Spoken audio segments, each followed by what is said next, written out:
오늘 느헤미야 1장의 말씀을 전하도록 하겠습니다. 오늘 함께 읽은 이 느헤미야서는 이 앞선 에스라서에 이어서 1차로 2차로 이스라엘 백성들이 예루살렘으로 돌아온 후 오늘은 이 3차 이스라엘 백성들이 돌아와서 성벽을 재건하는 내용이라 할 수 있습니다. 느헤미야서는 총 13장으로 구성되어 있는데 시작부터가 기도고 끝나는 순간도 기도로 끝이 납니다.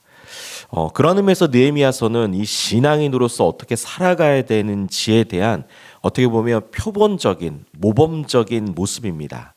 그래서 단순히 하나의 사건으로 우리들이 이 본문을 읽을 수도 있고 또한 한 명의 개인 신앙인으로서의 삶을 볼 수도 있는데 중요한 건 우리가 이 땅을 살아가면서 정말 기도함으로써 살아가야 된다라는 걸 이 느헤미야서를 통해 우리들은 확인할 수가 있습니다.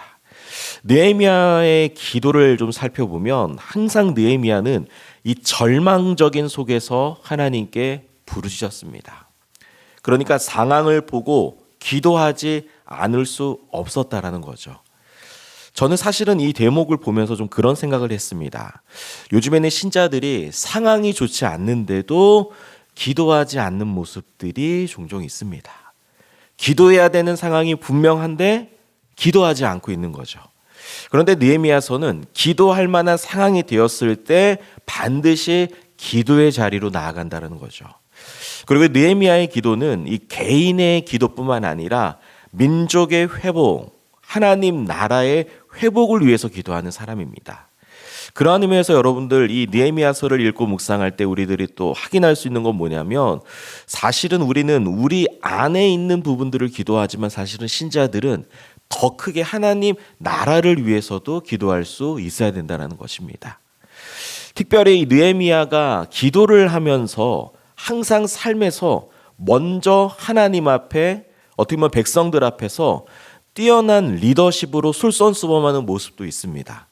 그러니까 기도의 자리에만 있는 것이 아니라 기도하니까 섬김의 자리까지 오는 거예요.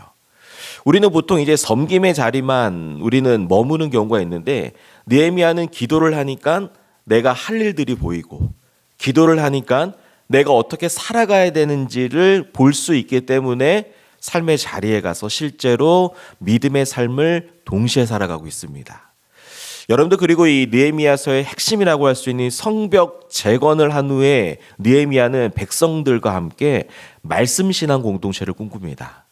그러니까 기도하고 그리고 섬김의 자리로 나아가고 거기에 대한 모든 핵심 주제는 무엇이냐면 바로 말씀의 신앙 공동체를 꿈꾼다는 거예요. 그래서 성벽을 재건하기에 앞서서도 백성들에게 우리가 말씀 신앙으로 나아가자. 그리고 성벽을 재건한 후에도 우리들이 살 수 있는 유일한 길은 하나님 앞에 말씀으로 살아가는 거다라는 것을 느헤미야가 이 전체적으로 이야기를 하고 있습니다. 오늘 본문을 보면요. 이 1절을 보면 하가라의 아들 느헤미야의 말이라 그러면서 아닥사스다 왕 제20년 기슬르월 이때는 아마도 12월 아마 추운 그 시기를 의미합니다. 그리고 느헤미야는 수산궁에 있다고 하는데 이 수산궁은 이 바사의 수도 중에 하나입니다. 그러니까 이 느헤미야가 지금 이 차가운 이 12월에 어떻게 보면은 이 바사라는 낯선 이방에서 하나님의 일을 술 맡은 간원으로서 자신의 그 하나님의 일을 감당하고 있는 거죠. 그런데 그가 들었던 이유는 무엇이냐면 오늘 본문 2절 3절을 보니까 백성들이 환난을 당하고 능욕을 받으며 예루살렘 성은 허물어지고 성문들은 불타 있다는 것입니다. 그러니까 지금 내 조국의 문제가 지금 어떻게 됐냐면 상황이 굉장히 좋지 않는 거예요. 이때 느헤미야가 어떻게 하냐면 이 말을 듣고 앉아서 울고 수일 동안 슬퍼하며 하늘의 하나님 앞에 금식하며 기도하고 있다는 겁니다. 여러분들 느헤미야가 이렇게 울면서 금식했다는 건 무엇이냐면 그것이 느헤미야의 마음 가운데 너무나 가슴 아픈 일이었다는 거예요. 그러니까 하나님의 사람이 하나님의 나라를 바라보면서 슬퍼할 수 있다는 거죠. 우리가 이 땅을 살아가면서 지금 이 나라를 위해서 우리들이 바라보면서 우리 신자들이 해야 될 거 보면 정말 이 나라를 위해서 우리가 가슴 아파하는 것입니다. 그리고 거기에서 끝나는 것이 아니라 하나님 앞에 기도의 자리로 나아가야 되죠. 그런데 느헤미야는 하나님 앞에 기도할 때 하나님께서 내가 기도할 때 들어주신다라는 확신과 더불어서 하나님이 그 확신을 말씀을 통해서 우리에게 하시지 않았습니까? 라면서 어떻게 보면 하나님 앞에 증거를 가지고 나아가는 겁니다. 하나님은 분명히 기도하면 들어주신다고 그랬죠. 나는 그것 때문에 기도합니다라고 하나님 앞에 기도하는 거죠. 오늘 본문을 통해서 묵상하고자 하는 내용은 딱 하나입니다. 우리의 기도를 단단하게 다듬자라는 것입니다. 여러분들, 느헤미야의 기도는요, 오직 하나님만이 최종적인 주권자라는 확신이 있습니다. 그리고 이 상황을 해결할 수 있는 분은 하나님이시라는 것을 분명하게 알고 있죠. 그리고 내가 수상궁에 있지만 하나님께서는 예루살렘에서도 역사하신다라는 그 확신을 가지고 있고, 더 나아가서는 온 우주 만물의 진정한 왕은 하나님이다라는 느헤미야의 기도야말로 정말로 단단한 기도를 할 수 있습니다. 여러분들, 그런 의미에서 우리의 기도도 하나님 앞에 확신에 찬 기도, 하나님 앞에 분명한 기도, 말씀에 입각한 하나님을 향한 그 기도를 드리는 저와 여러분들 되길 간절히 소망합니다. 그리고 이 느헤미야의 기도는요, 하나님의 영광을 위해 기도합니다. 자신의 영광을 위해 기도하지 않고 하나님의 영광, 하나님의 나라를 위한 기도라는 거죠. 그런 의미에서 여러분들, 우리는요, 우리 교회를 위해서 기도할 수 있어야 됩니다. 정말로 여러분들, 우리 교회를 이끌어가는 사람들은 여러분들 누굴까요? 기도하는 사람들입니다.